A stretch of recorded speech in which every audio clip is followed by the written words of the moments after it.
Don't be afraid. Lock the doors. Turn out the lights. And climb into bed. It's time for Hillbilly Dead Time Stories. How many times have you heard the phrase, "If only these walls could talk"? This would surely be very helpful in trying to solve some crimes. There are several instances when someone dies under mysterious circumstances, and there just isn't enough evidence to conclusively know what took place. Cases like the Dyatlov Pass incident have kept scientists speculating for decades. In the famous Greenbrier ghost case in West Virginia, the victim came back in spirit form to her mother and informed her that not only did she not die of natural causes, but she was murdered by her husband. This testimony held up in court and helped convict her husband. But what happens when multiple spirits come forward after a mysterious death? Will this put any questions about the death of Carmelita Coleman to rest? Not this time.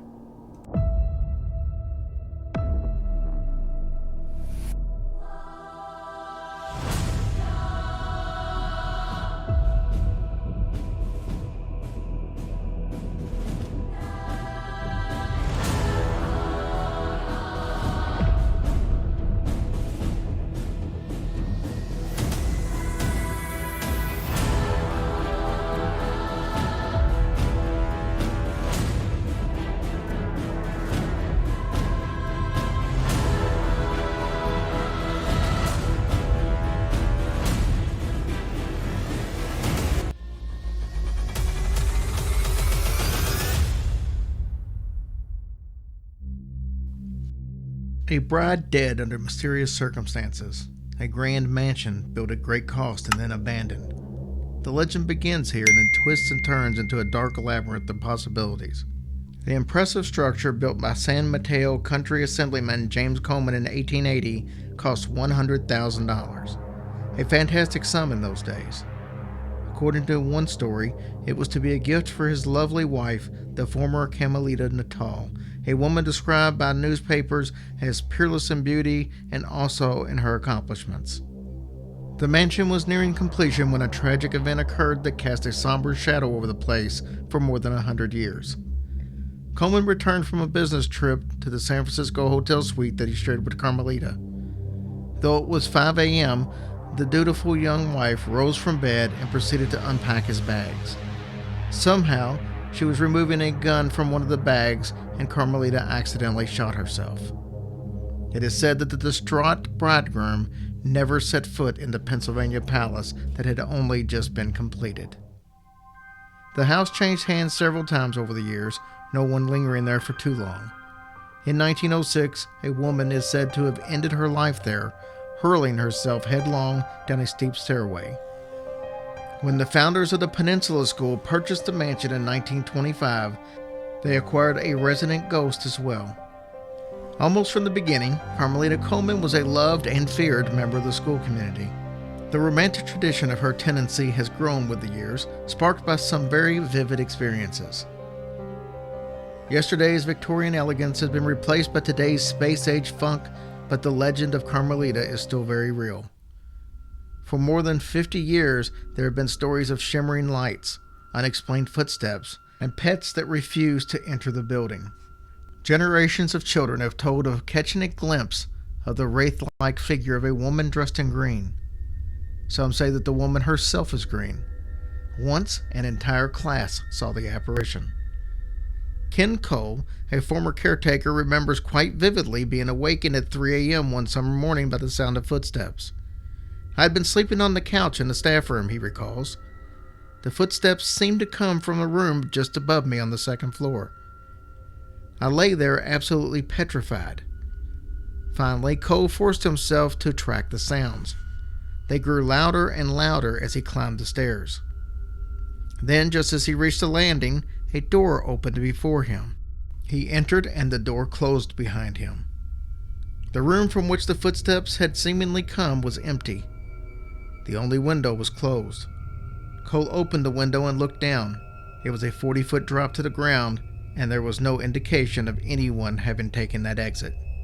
The house was quiet now. Whoever or whatever had been there was gone.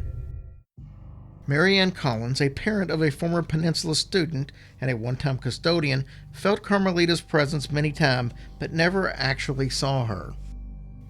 Joe Starr and Monique Kane, former teachers at Peninsula, tell of an overnight at the school when some 20 children saw the apparition.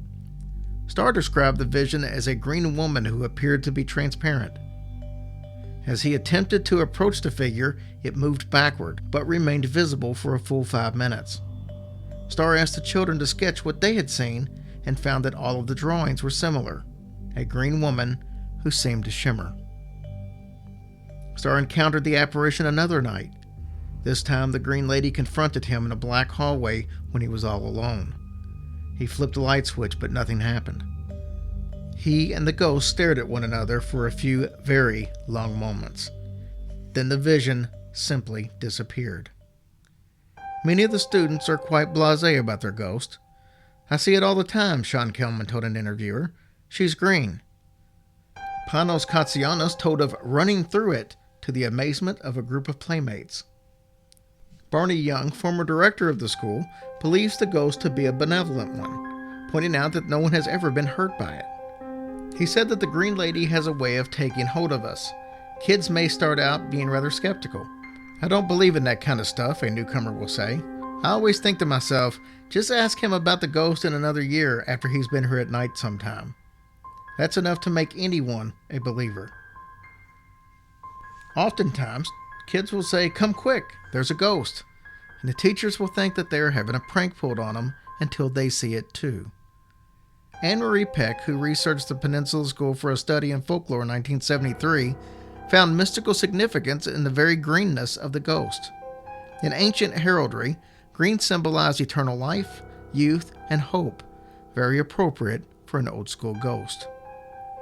A decorator's nightmare, but a child's delight, the Peninsula School was the site of the movie Escape from Witch Mountain. If houses can be typecast, this one was a natural. And at last, a seance was held at the school.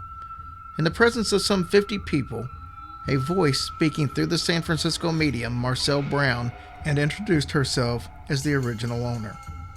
She then related an untold story of an unhappy marriage, a lover, a very jealous husband, and a murder. Her own murder. Then, to everyone's surprise, another ghost came through, claiming to be Carmelita's father, R.R. Natal, but dismissing her story as hogwash. "Why shouldn't I be here?" he demanded to know. "It was my money that built the place, not Coleman's." Natal then explained that he visits the school from time to time to note modern improvements and watch the students. He enjoys children, likes progress, and has no messages and wishes no one ill. So what really happened the day that Carmelita died? How will we ever know when even the ghosts themselves can't get their stories straight?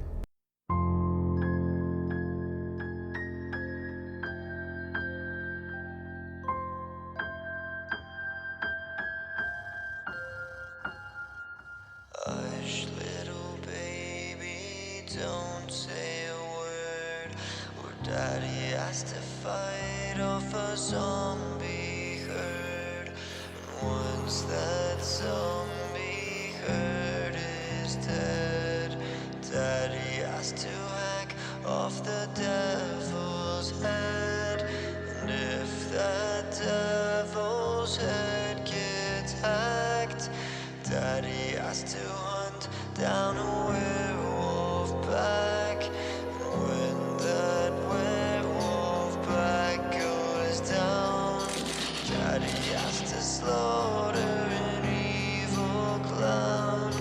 And after the evil clown is killed, Daddy has to take on a vampire